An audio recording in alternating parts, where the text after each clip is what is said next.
So I think it's a safe assumption to make that almost everyone in the room knows our keynote speaker in some way. Whether you read her blog, her book, have seen her speak, have attended one of her events, or have had the privilege of coaching with her, as I have. In preparing to introduce you today, I looked back at my calendar and realized that I've been in business for almost 7 years, and I've worked with Jane for 5 of those years as a private client, and I'm now in my 3rd mastermind program with her. I have to say that every goal that I've set in working with Jane, I've attained. But it's not just that. She's taken me on an amazing journey of professional growth and development. Jane's tagline is leading remarkable women to uncommon success, and I think we can all agree that she is truly remarkable herself. So it is my honor to welcome you today. She is debuting her brand new signature talk, Sole Proprietor's Roadmap to Abundant Living. So thank you, Jane. Welcome. Thank you. I come from a short line of women entrepreneurs. My mother was wildly creative. She loved arranging flowers, and at first she volunteered at a local floral shop in White Plains, New York, where I grew up. But then she was so good at planning the events, getting the caterers, figuring out the themes, that she quickly went out on her own and opened her own business, which she called fait accompli, translates party accomplished, which was a play on words on fait accompli. It is done without your having to do anything. Brilliant, creative, amazing. She was wildly creative also in her business organization and her record keeping. It was not unusual to find a stack of invoices for personalized napkins for a wedding or bar mitzvah on the radiator cover in the dining room. Bills would be in our bedrooms, in the kitchen, all over the place. Plus, it wasn't unusual to hear my mother on the phone with a client, and the conversation would go something like this. What do I charge? Oh, just pay me what you think I'm worth. Anybody have a reaction to that? Yeah, it's like, oh my God, that was what I grew up with. She was superb at spending her clients' money on everything except her services. My father, on the other hand, was very buttoned down. You can just tell by looking at him. My main memory of him was, in their bedroom, poring over the checkbook, those ledger-style checkbooks, and he would be scotch taping the canceled checks back into it. He was the one who gave us our allowances religiously every Sunday night and would comment on how we spent our money. Both my parents had lived through the Depression, and they had that mentality. So even in the 60s and 70s, my father was appalled that a loaf of bread was more than a nickel. When my husband and I bought our house in Norwalk for $64,000 in 1975, my father just shook his head and said, "You shouldn't have paid a penny over 62." I took more after my father. I loved when he gave us our quarters every week for allowance. I would bring them into my 1st grade classroom where we were learning about savings accounts. You know those passbooks that we used to have? I would hand in my quarters to the teacher, and she would add them to the savings account, bring them to the bank, and then the next week we would get them back. And remember the column called interest? I love that. I love seeing my money grow. I like having money, not spending it. So I had these two kind of different inputs from my parents. The other thing that my father instructed all of us kids, which was very important, he said, become an expert in something. Be the best that you can be. So my first real job was teaching high school art at West Hill High School in Stamford. And I don't think he had Ukrainian Easter egg decorating in mind when he said, be an expert in something. But that was what I chose. I did my first craft show back in 1973. And I priced my eggs at $8 each. The process is wax resist, very labor intensive. That's me back in 1975, working on eggs. But I thought $8, to me that was a lot of money. My parents thought it was a lot of money too. My mother said, no one will ever pay that much for an egg. And my father put it more bluntly, you're out of your mind charging that much. So the message that I got was, you're not worth it. You're too expensive. That's what I heard as a kid. By the time I got, and I want to say my customers would come up and they'd say, How long does it take you to make one of those? And I thought they were mentally calculating 8 divided by what equals what I was paying myself per hour. What I came to realize, it was really more of an expression of awe. How long does it take you to make one of those? But the messages got in there. I started to get better at the craft, and by the mid-'80s, my eggs were going for about $30 each.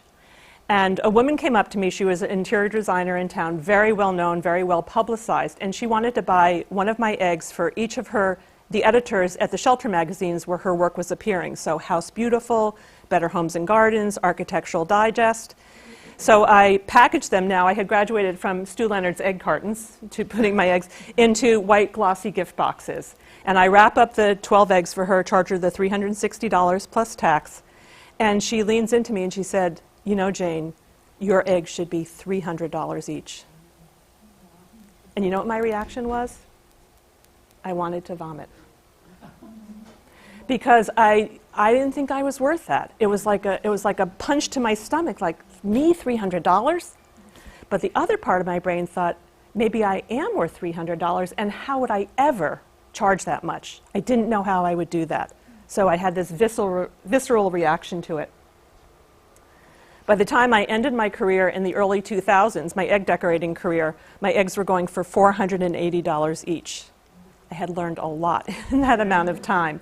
And at that point, I was now packaging them in branded boxes and including a dome, a glass dome, and a stand so that people understood these were objects of art, objet d'art, and paying it. I learned a lot in those 30 years of my egg decorating career, and that's really what I want to share with you today, the journey from somebody who was terrified about charging money to somebody today who's completely comfortable with asking for money, spending money, and managing money. That journey are the lessons I want to impart today. One of the first things I learned was manage your feedback. Be careful who you ask advice from. Much as I love my parents, I stopped asking them for their advice. There's a quote by Tolstoy from Anna Karenina that all happy families are alike. There's unconditional love, regard, respect, time spent. Happy families are alike in that way. They're all pretty similar. Each unhappy family is unhappy in its own way. Something is deficient. There's actually a Wikipedia entry for that particular quote, because how you're deficient in that and how you're unhappy is unique to whatever the household is. So the way I want to translate that for today is that all business owners who have achieved comfort around money matters are alike. You know your numbers cold, you get paid what you deserve and what you're worth, and you have no trouble asking for it. Or people who are like me, each business owner who has not achieved comfort around money is unique in her own way. Where is the deficiency? Vagueness around money, fear of asking for what it is that you need.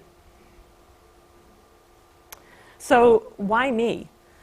Why am I giving this talk? After all the different kinds of careers I've had. For the past almost 20 years, I have been studying what I'll call spiritual solvency and really diving deep into how money is spent and how I treat my money. And those are the ideas that I'm going to share with you today. And one of the other things I learned is if it's hysterical, it's historical.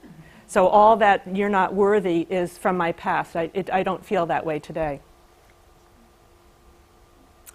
There was a book written in the late 1940s, and the second I heard the title of the book, I thought, this is perfect. It's by Freddie Spencer Chapman, and the book's title is The Jungle is Neutral. So what you bring to your idea of the jungle, whether it's dangerous or bountiful, says everything about your own state of mind and the way you regard it, your perspective on it. So whether you see it as dangerous or bountiful is coming from within. And what I want to purport is that money is neutral. How we feel about it is really what we, our own attitudes towards it, our own perspectives about it, and that can be changed. So I became an expert at Ukrainian Easter egg decorating, and in 1996 I was approached by a publisher to write a book about my work. I got a contract from the publisher, and I showed it to a literary agent, but there was some stuff that I was confused about, like were the royalties going to be on the cover price or on the wholesale price? And then there was something in there about If it were sold to a packager, blah, blah, blah, I didn't understand it. I didn't know who to ask. I was embarrassed to ask. I didn't want to cause any trouble. And there was a part of me that thought, if I'm really quiet and don't bother anybody, I'll be taken care of. Anybody relate to that? Not asking for what you want? So I knew that the book sold 7,500, pre-sold 7,500 copies to the Crafts Book of the Month Club. And it also, I'm sure it sold other copies, so that when my royalty check came a few months later, I had mentally calculated $10,000. So I couldn't wait to rip open the envelope and see my check, which wasn't there. Instead, there was a letter saying that I had not yet earned out my $1,500 advance. And every cell in my body shrunk. I was so defeated and deflated. What had I missed? I don't get it. What? I felt stupid, embarrassed, all that. I went to my literary agent who said, oh, is this whole thing about packaging. It was picked up by a packager. You should probably sue. Terrifying, terrifying experience. So what I want to say that is also in 1996, I found this amazing group of like-minded people who started to lead me on this path of spiritual solvency. I started going to meetings where these people gathered, and I noticed that every time that the basket went around to pay for rent, they would take out a little notebook or piece of paper and jot something down. And there was the expression, keep your number and expect miracles. People talking about what their visions were and how they were manifesting them. Their whole attitude and outlook about money was completely different from mine. And I met a woman there whose name was Laura, who was my guide throughout this process. And she said to me, Jane, keep your numbers and expect miracles. I thought, how is that going to work? But I regarded what she said, and I started noting down everything that I spent, everything that came in, everything that went out, and even a category called windfall. So if I find $1 on the street, $1 under windfall. People say, you mean you write down every cup of coffee that you have? And the answer is yes. When I give $1 to the subway, a performer in the subway, I write it down. I'm buying an apartment in New York. I wrote down the deposit that I wrote there. And in the windfall, I recently applied for spousal benefits from Social Security. It had accrued from the time that I was applying, and I wrote down in windfall $8,046. I had a category for that amount of money that was coming in. Think about it. Money's not a person, but if it was, say you were money, or how do you treat it? How do you feel when you're neglected and ignored, shoved into a pocket or put somewhere, thrown somewhere?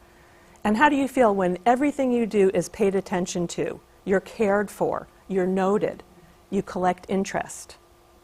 That was what I was beginning to do. The mantra I want to have you remember today is, take care of your money, and your money will take care of you. Take care of your money, and your money will take care of you. One of the other tools that I learned and continue to use is something called bookending, where before and after taking a difficult step, I would pick up the phone and call Laura. So throughout the whole lawsuit, I would say, Laura, it's Jane. I'm calling. I have to call the lawyer. I'm looking at Jennifer. I have to call the lawyer, and I'm scared. And she'd say, Jane, I'm going to say a prayer for you. And I thought, please do. So scared. And then I would have the conversation with the lawyer, and then I'd call Laura back and say, it wasn't so bad. It was okay. This went on for about 3 months, constantly calling. Suing is not for sissies. It's a frontal attack. And at the end of the process, I got a call from the lawyer, and he said, you won. Which meant that over the next 15 years, I collected over $30,000 in royalties. As shrunken as my cells were when I had first gotten that no check, they were expanding and exploding. I was ecstatic. I was so thrilled to have gone through this process. And where the miracle is that I would have dropped out a long time ago. This is too hard. I'll learn the next time. This is not for me. So it felt like a miracle to win that lawsuit. And I'll say that one of the parts of the lawsuit was that I couldn't tell anybody about it. I was sworn to secrecy. They're out of business now, by the way. So,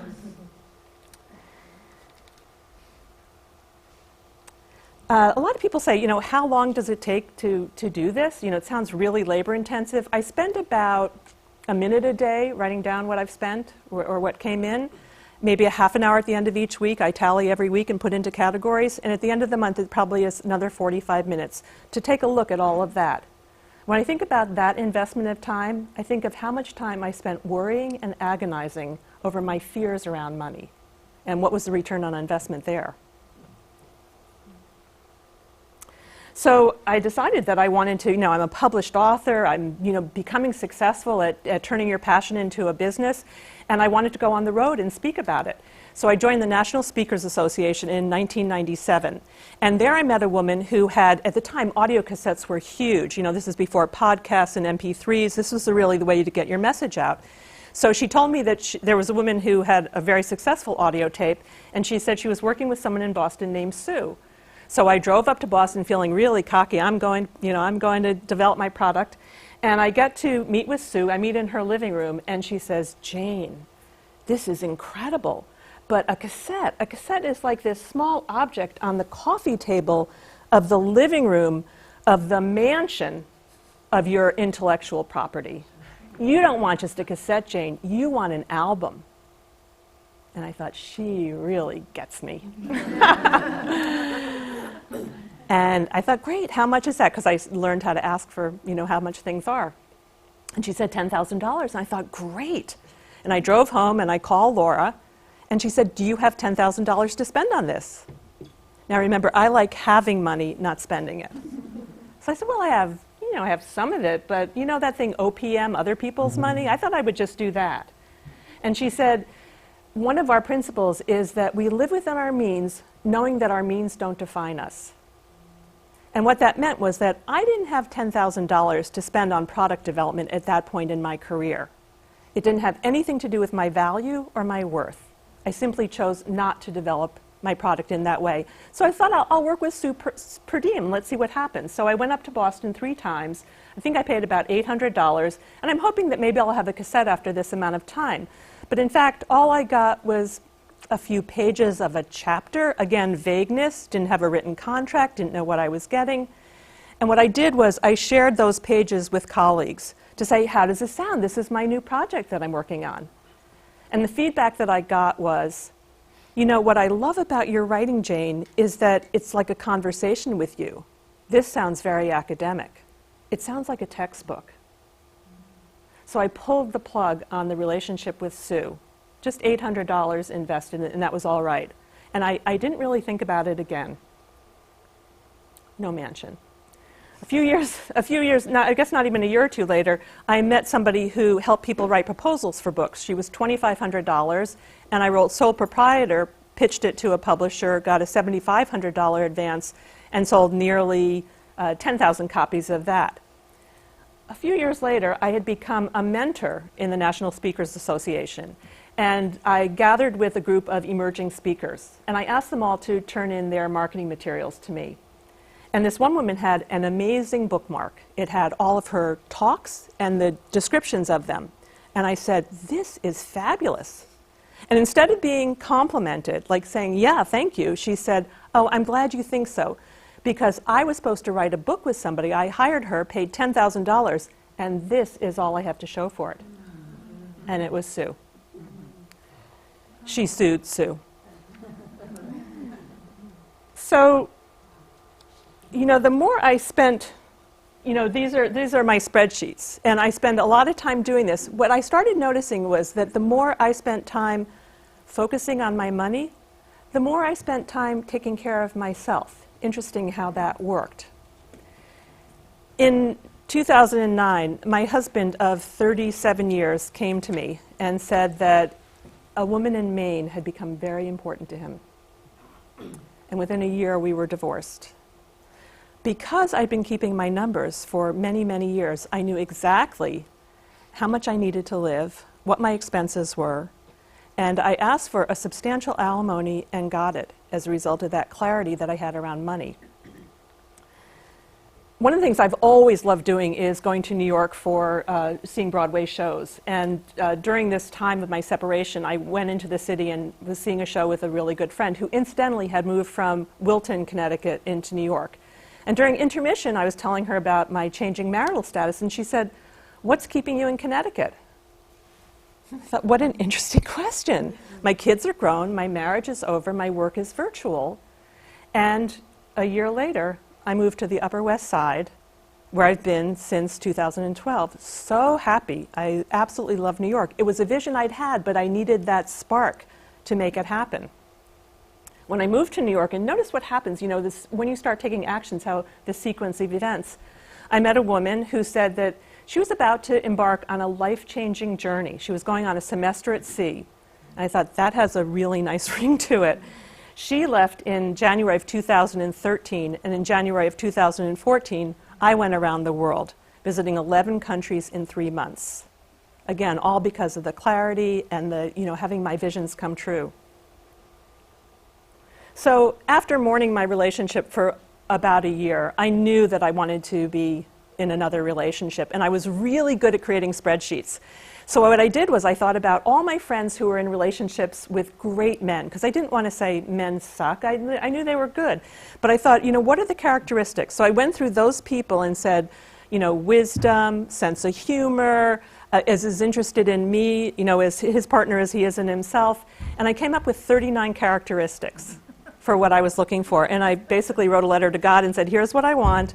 And it took a while, and I had some wonderful expert help here, but I met Dave in February of 2012. And on the 26th of February, we'll celebrate 4 years together. So part of what this has you know, gotten for me, besides just having my numbers and feeling comfortable, it's brought so much into my life. What I don't want you to think is that it's all rainbows and unicorns. You know, that it's like, oh, I just go la-di-da-di-da. Things still come up for me. I still get crazy around money, but the amount of time till I get back to sanity is very, very reduced. I recently got a referral to somebody who is going to be coaching employees at Etsy. Etsy is the online community and store for all things handmade. And I thought, what a perfect market for me. So I called the gentleman and I said, you know, I would love to talk to you about coaching with you. And he said, let me tell you a little bit about my business. And he starts talking about his business in Etsy and the 6 million vendors that they have, and the 500 vendors who are their elite vendors who make over $1 million a year. And I found myself shrinking again. And the old voices were coming back, you're not worthy, you know. But then I started talking, and I said, you know, I've written this book, and I have coached. I had a successful art business for 30 years, and I work with creative people all the time, and the voices receded. I want to leave you with one last cultural icon. That you may not have those voices that say you're not worthy. What I want to remind you is that if you take care of your money will take care of you. Keep your numbers, expect miracles. Live within your means, knowing that your means don't define you. And finally, you are worthy. I hung up with that guy that day and I thought to myself, I hope he can afford me. Thank you. Thank you.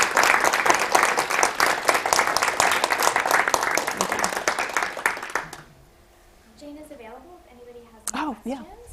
questions. Forgot about that, yeah. Thank you.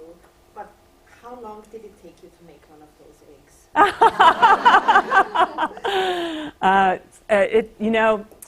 I have to say, it was a process, and I started to have employees, so I would do the waxing, and they would kind of fill in color by number. So I could do the outline in about an hour of those $480 eggs. And by the way, they were, you know, certainly people were getting a percentage of that. Yeah, no. But it is, I mean, it's like, you know, people got really hung up on that. But it's more awe, right? Or than, Right. I mean, you're not going to say how much is 480 divided by. Not at all. But Right. I mean, out of curiosity, Yes. because I can't paint myself. That was always the reaction. People, you know, they can't even imagine. I should have just said, you know, a week. They take a week. You know, and I work on it. But I never lie, so. Yeah.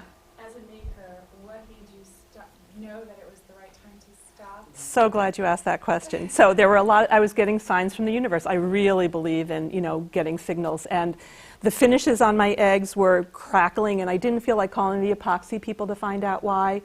When the eggs were selling for $480 in the catalog, they didn't sell that well, and the catalog was mad at me. The ultimate was that I was supposed to be on Martha Stewart the week she went to jail. I thought, I get it, okay. So, you know, I thought, I've said everything in egg I need to say. I'd done it for 30 years. That was it, so, yeah. Anything else? I just wanted to end with one story. First of all, I'm so grateful to Heather for this opportunity. In my mastermind group, I had given a talk about money and finances, and they said, you should do a money program, which was actually the impetus for this. And then Heather said, would you be my speaker? And I thought, I'm going to come up with this thing, and now I've come up with a money program. And then I got to rehearse, first of all, dressed by Scarlett. I have this in blue and green and and every other color.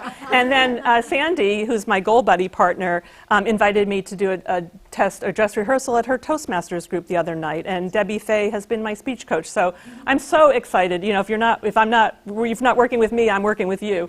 Just an incredible opportunity. But the funny thing was that as we were leaving the parking lot on Tuesday night, I gave Sandy money for the meter, the attendant, and she said, "Do you want a receipt?" And I was like, "Yes." Have you learned nothing? Anyway, thank you all. Thank you. Thank you.